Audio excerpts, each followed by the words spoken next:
Endi gap qilaylik, hurmatli vatandosh, hozir Amerika bugun oxirlashdi hisobda Jungo. Amerika ichki davlatdan Washingtonda o'tkazib o'tgan savdo suhbati ehtimol bugun oxirlashdi deylik. Endi bu qatam Jungodan kelgan davlatning muavin vaziri yoki savdo suhbat vakillarining boshlig'i Liho afandiga berilgan favqulodda bir huquq.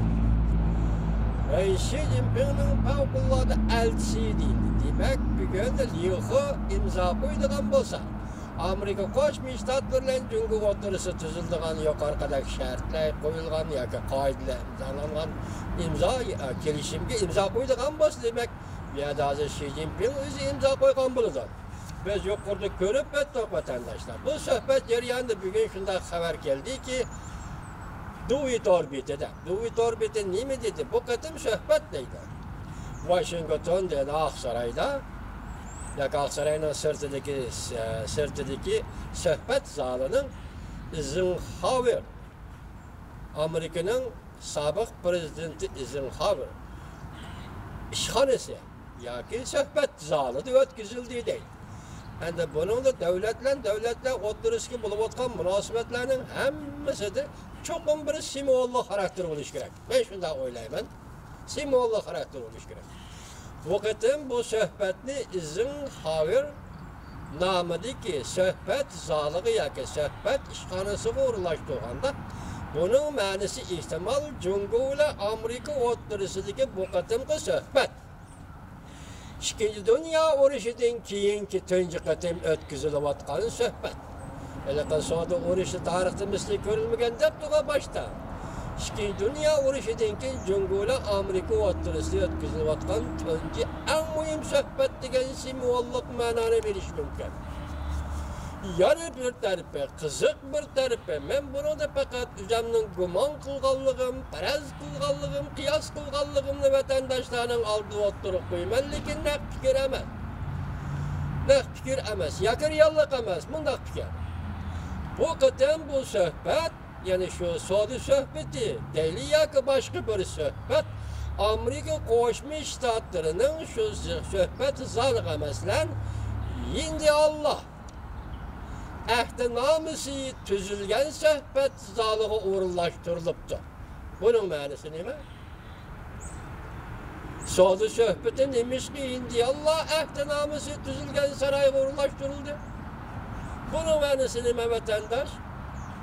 Ehtimol bu Endi Allah ahdi-nomusi yoki Endi Allah bilan ahdi-nomi tuzilgan saroyga o'rinlashtirilgan bo'lsa, men shuna faraz qilaylikki, bu yerda imzolangan yoki bu yerda qo'l chekkan yoki bu yerda suhbatlashgan suhbatning mazmuni mustamlika Tibet masalasi bilan Uyg'uriston masalasi emas-ku.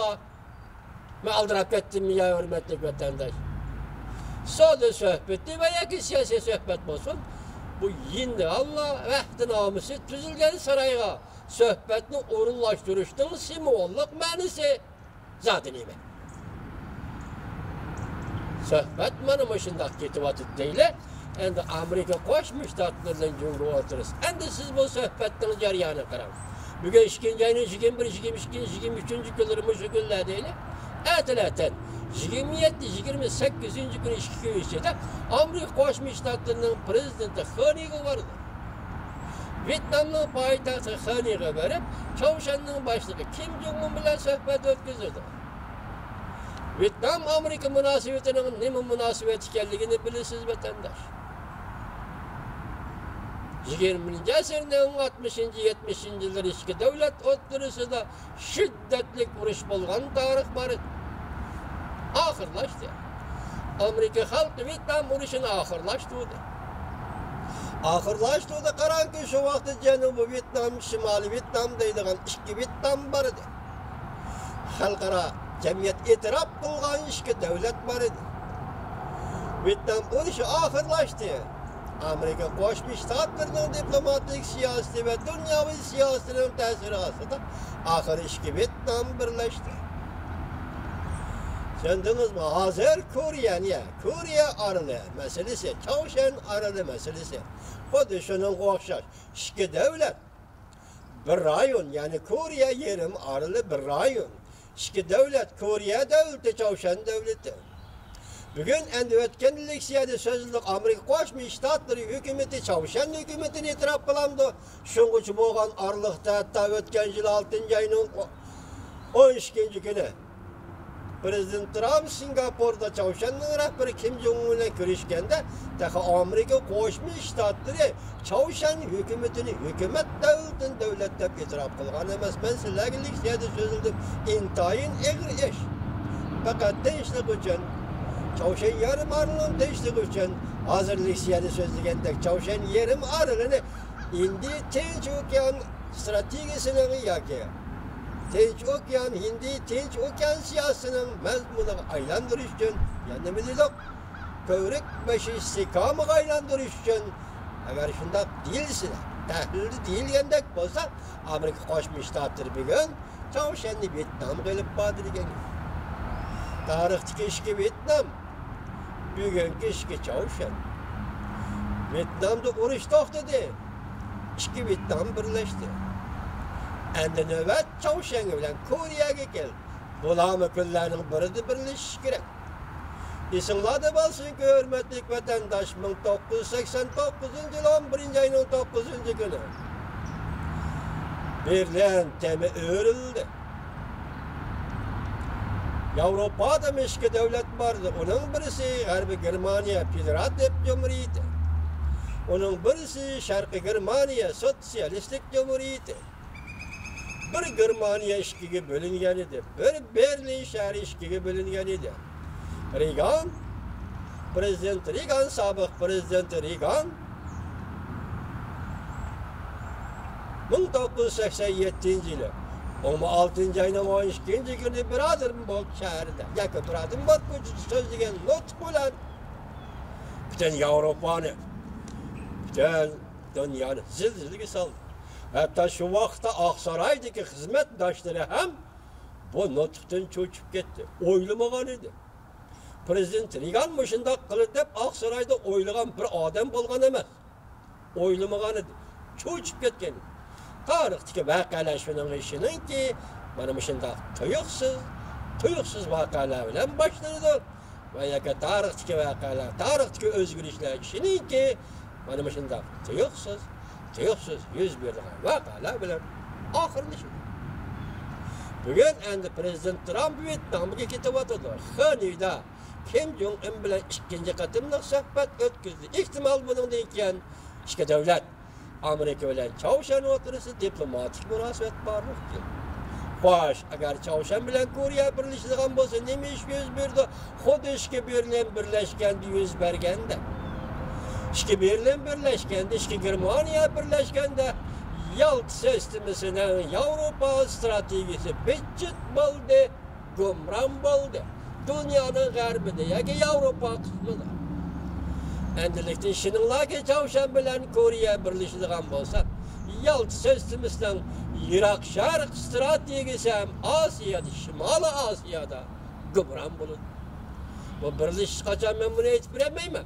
Biroq hozir birinchi qadam o'tgan leksiyada so'zlagandek so'zildi-ku. Amerika Qo'shma Shtatlari Çavuşanni e'tirof qildi. Ikki davlat diplomatik munosabat o'rnatdi. Bu to'g'ridagi xabarlarga Amerika Qo'shma Shtatlarining davlat mahkamasi hech qanday javob qaytarmadi. To'g'ri, kelmagan ish bilan javob qaytarmaydi. Javob qaytarmadi. Endi biz yani shuni ilgatib, yani shunday tahlil qilaylik vatandoshlar. Bugun vaziyat yoki siz biz diqqat qilayotgan vaziyat mushaga kelganda, hozir sizning bizning vatanimiz, mustamlika vatanimiz Uyg'uristonning vaziyatiga o'zgarishga qarab, 2 oy ichida Xitoy hukumati Şinjan Uyg'ur avtonom rayoni jazo lagerini tekshirishga 4 qatim Ümek teşkillabdi. Gerçi bunu Rusya, Kuba degeli sabı Cumhurbaşkanı devletler bozdu. Endi 5-ci qatim ümek teşkillabdi. Bu yakında Şinjan'a bardı ki. Bular kimler? Saudi Arabistan, Marrakeş, Mısır degan devletler, İslam devletleri. Demek İslam devletleri nima teşkillabdi? Çünkü bu qatim bular Şinjan Uyg'ur avtonom rayoni. Yani sizin bizden mustamlika vatanimiz Uyg'uristonni tekshirishga bordi. Xitoy o'zi paydo qildi. Ikki nuqtada paydo qildi. Biri Uyg'ur uyg'onib ketdi. Mayli hissiy uyg'onish bo'lsin, mayli aqliy uyg'onish bo'lsin, Uyg'ur uyg'onib ketdi. Uyg'uriston nima ekanligini hissiy bosqichda yoki turoqli bir bosqichda tushundi. Mustamlikaning nima ekanligini hissiy bosqichda va yoki aqliy bosqichda tushundi. Xitoy cho'chib ketdi. Şuna yığaveliş lageri payda qilib 3 milyondan ortiq Uyg'urni yığaveliş lageri qamadı. Qo'yibsiz Rais Xi Jinping bu vaziyat mushundaq kelyapti. Yuqorqi 8 modellik nuqtaga, 8 nuqtalik modellashgan siyosatga fikriga, Amerikaning qo'lma xarakterli o'zgarish islohot elib borsan degan fikriga, agar mubodibiga Washingtonda sizden qo'lingiz yoki o'zingiz favqulodda huquq bilan avatgan liho qo'l qo'ydigan bo'lsa, siz buni ijro qilasizlar. Buning ichida har qanday odamning erkinligini cheklamaslik degan so'zni ko'rdingiz. Ana ustiga qizig'i shu yerdagi do'stimiz shu nima dedi? Nazorat qilish funksiyasi, haqorat xarakterli qoida nizomlar bo'yicha nazorat qilish funksiyasi. Biz bunu tushunilishimiz nima dedik? Bu Amerikaning savallik, Amerikaning gunohi, Amerikaning zo'magarligi emas. Xitoy hukumati siz o'zingiz keltirib chiqardingiz. Bergan va'dangizga amal qilmadingiz. Lafzingizni, so'zingizni turmadingiz. Xalqaro qo'pollik bilan madaniyatsizlarcha muomala qildingiz. Xalqaro savdo va dunyo savdo tashkilotining nizomnomalariga madaniyatsizlar, vara madaniyat tipida turib muomala qildingiz. Ishonmadi. Birla Amerika emas, g'arb dunyosi sizga ishonmadi. Ishonmagan ahvolda yana siz bilan kelishim imzolayapti. Bu sizga berilgan hurmat. Kelishim imzolamay turib bu shunday qilsan desa nima deydingiz Jungo'liq apandi? Demek sizge berilgan hürmet. Biroq berilgan hürmet bilan qatorda sizge ishonmadi. Çünkü siz va'dangizda turmadingizda. Shunga bo'la funksiya. Kuzatish, nazorat qilish, kelishimni ijro qilish funksiyasi. Shunday bo'lishning tartibi hurmatli vatandosh. Ayni vaqtda men bir materialda ko'rishimcha, shu unutib qoldimmi yoki to'liq emasmi bilmayman. Rossiya o'zgarish davri kirganda Rossiyaning tuvanda yo'q qilg'uchi bo'lgan barliq organlarda qandaqdir bir xizmatlar bilan 17 ming nafar amerikalik ishladi. Qiziq ish. 17 ming nafar, balki savdogarlardi, balki ilmiy odamlardi, balki tadqiqotchilardi, balki qonunchilardi, balki kishilik huquq faoliyatchilardi. Qat'iy nazar 17 ming odam ishladi. Rossiya yemirildi. İçki uğraştan saqlab qolindi. Rossiya yemirildi.